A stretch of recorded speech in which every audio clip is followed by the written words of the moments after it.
Okay, so merong dalawang magkasalungat na, well, in my opinion, dalawang kasalungat na statement ang linabas ng lead counsel ni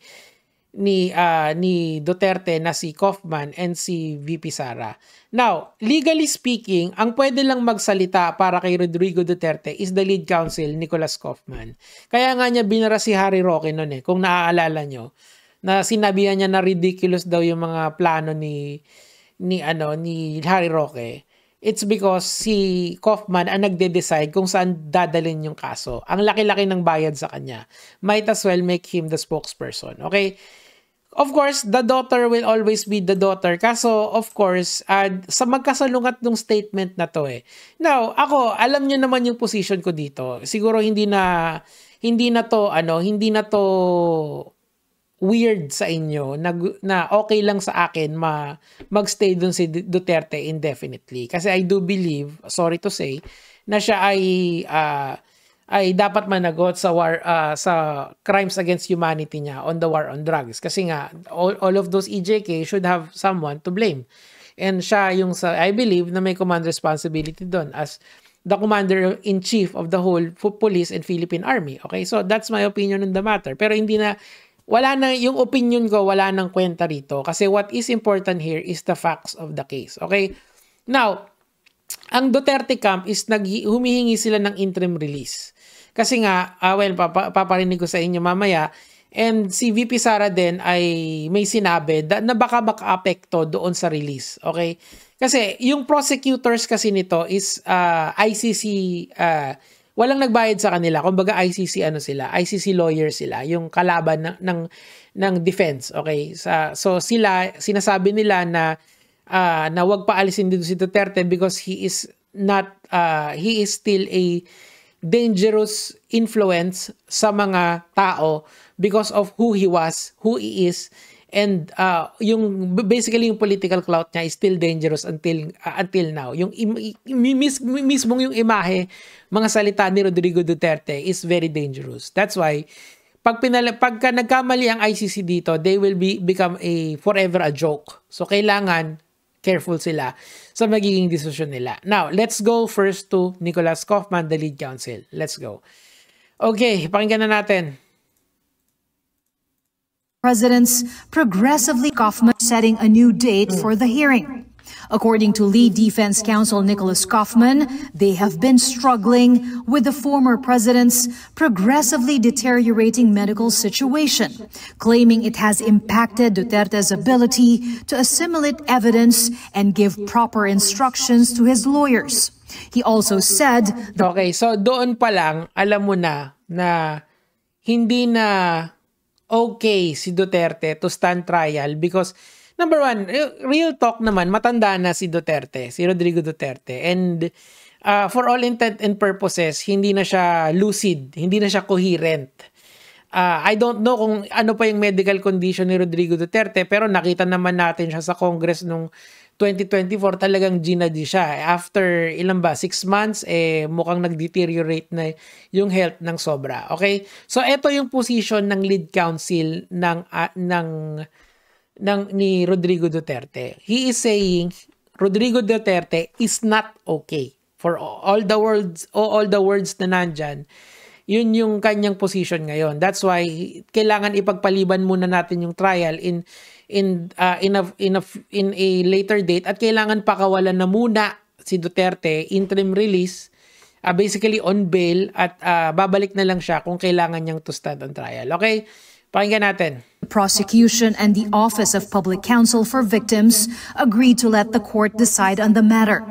Kaufman is also hoping the Philippines will now allow the former president to return to the country to face the charges while on house arrest. Okay, house arrest ang gusto ni Manong Kaufman dito. Ni Tocayo Kaufman, di ba? So, I just would like you to understand kung asan yung position ng lead counsel ni Rodrigo Duterte. In his opinion, hindi na kaya ni Rodrigo Duterte makipagtalastasan or sumagot sa prosecution because of his deteriorating health at ilagay na lang siya sa bahay niya. Basically, further delaying the inevitable trial on, I believe, sa 21 or 23 yun. I'm not sure, pero it's within the week. Okay? But, hindi yan yung position ng anak ni VP Sara. Okay? This will affect, most likely, this will affect yung magiging decision ng mga ICC judges. Bakit? Bakit makaka-apekto? Kasi dapat pareha sila ng sinasabi. Kasi isang tao lang naman yung dinidepensahan nila eh. Paparinig ko sa inyo mga lods. Kabahan na kayo kung kayo ay fan ni Rodrigo Duterte. Oh, let's go. Tumawag siya last Friday. Monday ngayon. Hindi siya tumawag kahapon. So, tumawag siya within the week. Okay? Most likely, ito, kailan ba ito 6 days ago, so a week ago. So, ito yung pinaka-recent. Okay? Again, yung, in so many words, ang sinabi ni Nicholas Kaufman, hindi na okay si Rodrigo Duterte. Okay, let's go to the daughter. Last Friday siya tumawag. No, last Friday. Paano okay? Can you elaborate more? He's okay. Nag-usap kami about politics. Nag-usap kami about flood control. Nag-usap kami about ano niya, love life niya. Okay, pause.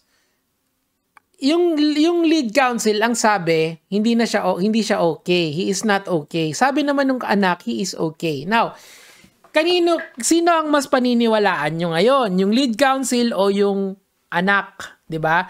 Ngayon, ang pinag-usapan nila is tatlo, 'di ba? Yung una, politics, yung pangalawa is yung flood control, and yung pangatlo yung love life. Doon muna tayo sa politics. Alam niyo ba kung gaano kahirap pagkwentuhan ang politics, especially sa level ni Sara Duterte at saka ni Rodrigo Duterte? It's very complicated eh. Kasi like tayo, kayong mga nanonood sa akin na kayo nanonood kayo sa mga vloggers para maliwanagan kayo. And kami naman mga vloggers, nagpapaliwanag kami para magets nyo yung topic ng mas madali. 'Di ba? Ganun yung isang trabaho namin dito eh. Kaya kayo nag-tune in sa mga ganitong content para magets nyo yung galawan ng nangyayari sa ating bansa. Kasi nga, politics is not a very simple hindi simple ang politika. Napaka-komplikado niyan. May mga nuances yan na kapag na-miss mo, hindi mo na magigets yung buong picture ng topic. Can you just imagine that the Vice President of this country is talking to the former President of this country, barring na hindi sila magkamag-anak? Ang pinag-uusapan nila, isa is yung flood control. Tandaan nyo, yung build kay Duterte yon. Malamang isa yun sa naging topic nila. Or yung mga nangyayari sa bansa natin, na inaalala niya yung mga nangyari of the previous administration, kausap yung anak niya. Therefore, the conversation is very complicated. Very complex yun. Which actually is paradoxical or ironic dito sa sinasabi ni Kaufman. Kasi sinasabi ni Kaufman na nahihirapan na siyang mag-recall ng kahit anong bagay. Tapos dito, sasabihin ng anak mo na casually, ang pinag-uusapan namin ay politics. At ano yung sa politics? Yung flood control. Na napaka-komplikadong issue din. Kasi tandaan nyo, yung build is not only about the flood control. It's about the infrastructure programs of the previous administration. Meaning to say, malamang may insider knowledge si VP Sara on how the Rodrigo Duterte administration work. Ganun ka-komplikado yon, yung pinag-usapan nila yon. Kahit nasabi mong 30 minutes lang yun or 40 minutes lang yun di ba?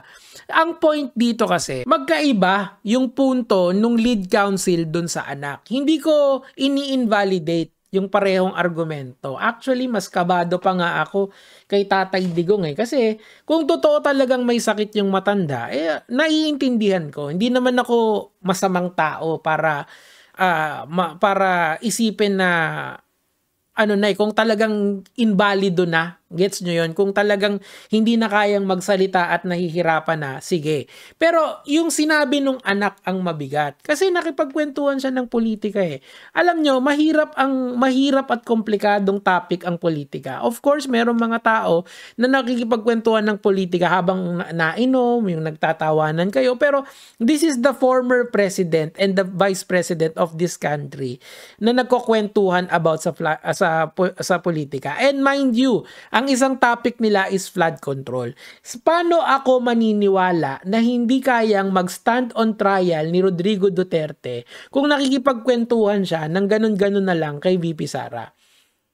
Meaning to say, ang sisira sa tsansa ni Rodrigo Duterte makabalik ay yung sarili niyang anak. Kasi kinokontra niya yung lead counsel mismo. Hindi ako, wala naman akong wala naman akong totoong laban dyan kasi yung opinion ko, opinion lang yon. Pero etong dalawang tao na to, yung isa ay anak, yung pangalawa naman ay lead counsel, magkasalungat yung sinasabi. Gets nyo? Nasa isang team sila di ba? Team Rodrigo Duterte sila. Bakit naman ko kontrahin ni VP Sara yung lead counsel? Sinabi ngang he's not okay. Tapos ikaw, he is okay. Nakipagkwentuhan pa ng politika at flood control, pati love life. GG. So, I'm sorry dun sa mga DDS na nakikinig sa akin. Magagalit na naman kayo. I-dislike nyo na lang. Murahin nyo na lang uli ako. Or i-raise nyo na naman yung mga galit sa akin na YouTuber, pasensyahan kung hindi makakauwi dito. Magkakaalaman na tayo in a few days. Pero alam niyo, marami pa naman politiko, mga lods. Point dito, mga lods, kung gusto niya talagang makauwi si Rodrigo Duterte, maybe the best option kay VP Sara is to stop talking about Rodrigo Duterte. Pero, that's my opinion on the matter. Mukhang hindi niya yata pinapakinggan yung lead counsel na si Kaufman. Yun lang naman po yung sa akin for today. Kaya mga lods.